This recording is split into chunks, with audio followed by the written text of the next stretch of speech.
संजय राउत को लेकर के बहुत बड़ी अपडेट, बड़ी खबर आ गई है। जमानत को लेकर के कोर्ट से क्या बड़ा फैसला आया आपको बताते हैं, और उद्धव ठाकरे को लेकर के क्या बड़ा अपडेट आया है वो आपको बताएंगे कि पूरी तरीके से अभी हड़कंप मची हुई है। जिस तरीके से बीजेपी के प्रदेश अध्यक्ष चंद्रशेखर बावनकुले ने जो बयान दे दिया है, इससे उद्धव ठाकरे और आदित्य ठाकरे की पूरी समस्याएं जो है वो बढ़ गई है।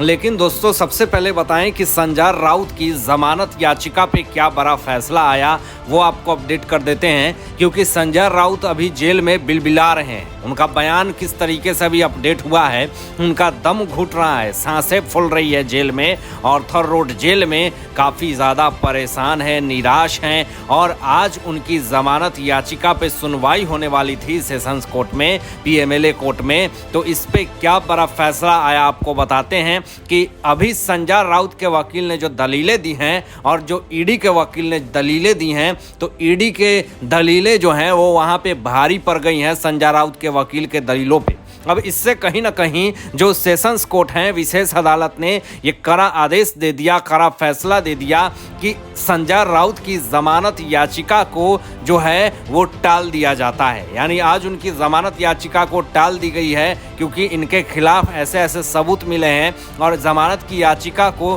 टाल करके मंगलवार को फिर से सुनवाई होनी है। फिर से फैसला आने को है कि संजय राउत की न्यायिक हिरासत बढ़ेगी या फिर वो घर में ही रहेंगे या फिर अपने जेल में काल कोठरी में ही समय बिताएंगे। लेकिन दोस्तों, आपको बताएं कि राजनीतिक विशेषज्ञों का कहना है कि जो संजय राउत हैं वो 90% वो जेल के सलाखों के पीछे ही रहेंगे, क्योंकि पात्रा चौला स्कैम मामले में संजय राउत जो हैं वो आरोपी साबित हुए हैं 1034 करोड़ रुपए के घोटाले में। और स्वप्ना पाटकर ने जो खुलासे किए हैं वो सब चीज के सबूत जो हैं वो इन्फोर्समेंट डायरेक्टरेट के पास मिल चुका है। अब दोस्तों, यहाँ पे सुजीत पाटकर के ऊपर भी कोविड सेंटर घोटाले मामले में 100 करोड़ के वसूली का जो है 100 करोड़ के घोटाले का मामला पूरी तरीके से आ गया है। अब 100 करोड़ के वो घोटाले के मामले में कहीं ना कहीं संजय राउत के बिजनेस पार्टनर रह चुके हैं सुजीत पाटकर, तो इस पे भी अब कार्रवाई की मांग करी जा रही है। तो इन तमाम मुश्किलों में फंस गए हैं संजय राउत, और उनकी जमानत की डेट जो है वो बार बार एक्सटेंड हो रही है।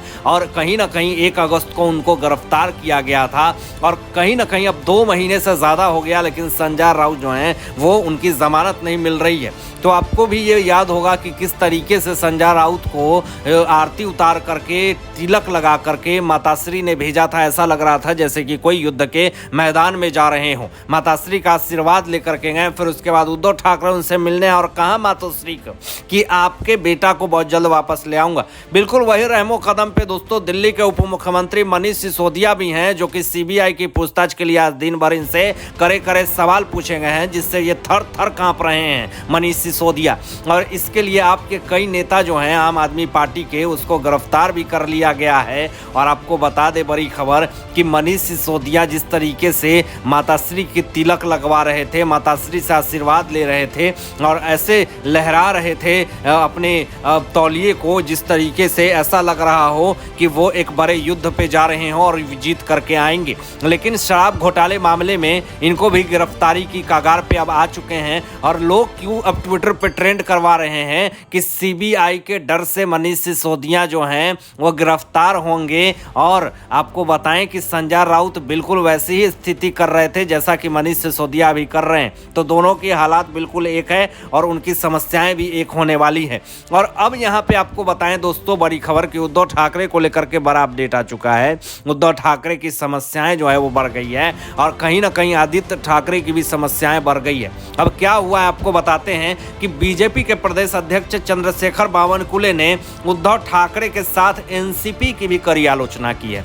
वही एनसीपी जिसका हाथ पकड़ के, जिसका अपने पार्टी को खत्म करने के लिए उद्धव ठाकरे ने एनसीपी और कांग्रेस से हाथ मिला लिया। लेकिन आज एनसीपी भी छोड़ करके, कांग्रेस भी छोड़ करके उद्धव ठाकरे को शिंदे गुट में शामिल हो रहे हैं। तो यही फुदक रहे थे उद्धव ठाकरे एनसीपी और कांग्रेस के दम पे, और आज एनसीपी और कांग्रेस भी इनका साथ नहीं दे रहे हैं। तो ऐसे हालात में दोस्तों अब बताएं कि चंद्रशेखर बावनकुले जी ने जो बयान दिया है वो अपने आप में बड़ी बात है। उन्होंने कहा कि हमारा लक्ष्य घड़ी को रोकना और मशाल को बुझाना है। अब एनसीपी का जो चुनाव चिन्ह है वो घड़ी है, यानी चंद्रशेखर बावनकुले जी ने साफ तौर पे कहा कि ये मेरा लक्ष्य है कि किसी तरीके से जो एनसीपी की घड़ी को रोकना है। और उद्धव ठाकरे के चुनाव चिन्ह जो है वो मशाल है, तो उन्होंने कहा कि मशाल को बुझाना है। यहाँ पे आपको बताएं कि नीलेश राणे ने और नितेश राणे जी ने भी ये बड़ा बयान दे दिया कि मशाल का जो चुनाव चिन्ह है वो आइसक्रीम की तरह है, मुंह में रखिए, ऐसा ऐसा तंज कसा जा रहा है। और बावनकुले जी ने क्या कहा दोस्तों, आगे ये भी सुनिए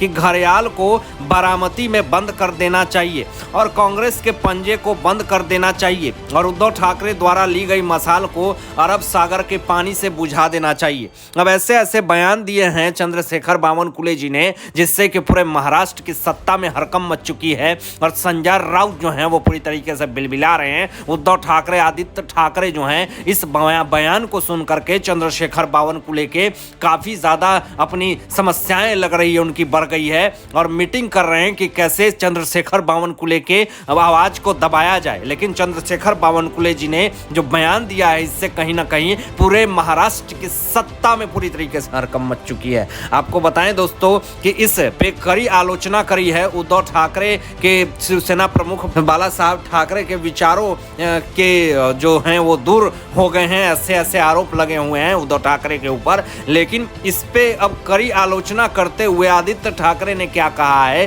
चंद्रशेखर बावनकुले के बयान पे, जरा ये भी सुनिए कि इन्होंने तो पूरे निर्लज्जता की सारी हदें पार कर दी। आदित्य ठाकरे ने ये जवाब दिया और बोला कि उन्हें बोलने दो, यह उनके रवैये को दर्शाता है, बदले की भावना से काम किया जा रहा है और नफरत की राजनीति की जा रही है। चुनाव में अब तक किसी ने एक दूसरे को खत्म करने के लिए ऐसी भाषा का प्रयोग नहीं किया था। ये कौन सी भाषा का बात करते हैं दोस्तों आदित्य ठाकरे? यही इनका भाषा था, खोखासूर, निर्लज्ज, गद्दार। और ये भी कहा कि इनको नरक में भी जगह नहीं मिलेगी। ये किस भाषा का बात करते हैं और किस बर्ताव की बात करते हैं आदित्य ठाकरे? ये कहा था संजय राउत ने, भूल गए क्या कि गद्दार है ये लोग? कहा था वैश्यावृत्ति तक कह दिया था संजय राउत ने। ये भी कह दिया था कि जाकर के सारे लोगों को कमाठीपुरा में जाकर के लाइन से खड़ा हो जाना चाहिए। और यही शिंदे गुट के तमाम जितने भी विधायक हैं, उसमें महिलाएं भी थीं, बहुत सारे महिलाएं रो रही थी संजय राउत के इस बयान पे। ये कह रहे थे कि अपने बाप का नाम लो, हमारे बाप का नाम नहीं लो, इस तरह का वाक्य कह रहे थे। और आदित्य ठाकरे किस भाषा और किस बर्ताव की बात करते हैं,